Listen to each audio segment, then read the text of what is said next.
مساء الخير، ازيكم عاملين ايه؟ النهارده هنعمل بطاطس محشيه باللحمه المفرومه. معانا البطاطس، معانا اللحمه المفرومه وعصير الطماطم والبصل، والبطاطس هنقورها كده. تعالوا نشوف يلا هنعمل ايه.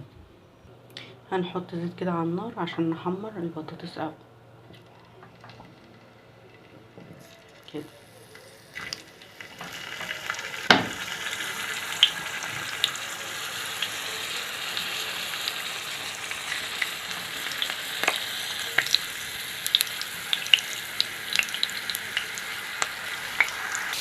كده بعد ما حمرناها هنطلعها بقى كده.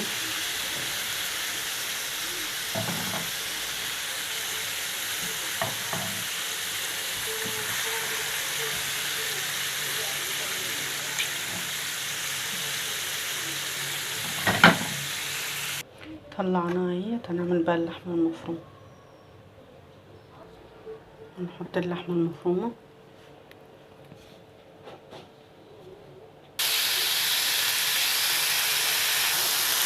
هنحط البصله، هنحط البهارات ملح وفلفل اسمر وكمون.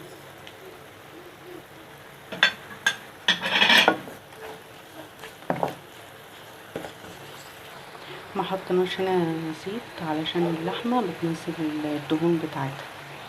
هنسيبها بقى تتسبك كده شويه وبعد كده هنحشي البطاطس بتاعتها. هنجيب الصينيه اللي هنحط فيها البطاطس، هنحط اول البواقي بتاعه البطاطس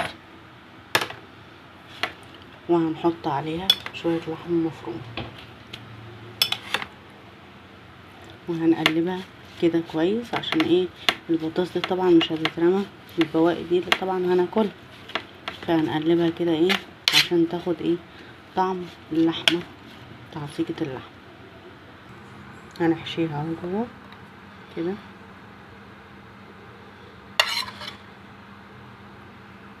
بالمنظر ده، وهنغطيها بقى باللي احنا عملناه كده. وبعد كده هنحطه في الصينيه بتاعتنا. نجيب كمان واحده اهو ونحشيها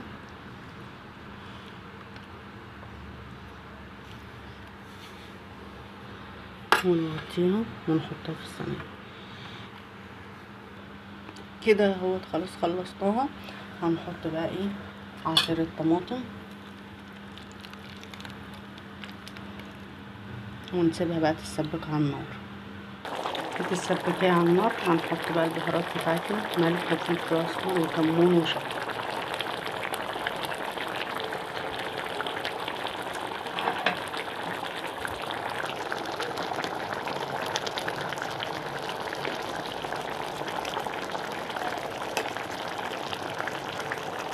جربوا الطريقه دي هتعجبكم قوي، كمان الريحه تحفه. هنغطيها بقى ونسيبها تستوي.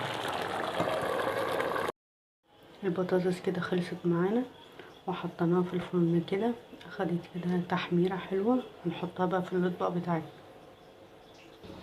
حطيناها كده في الاطباق بتاعتنا، طبعا شايفينها وخطيره وطعمها خطير، وكمان دايبه.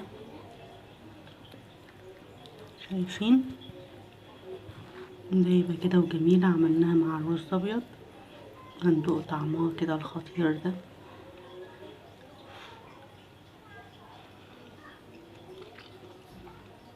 طعمها خطير وتحفه. يا رب تعجبكم. ما تنسوش اللايك والشير والاشتراك في القناه.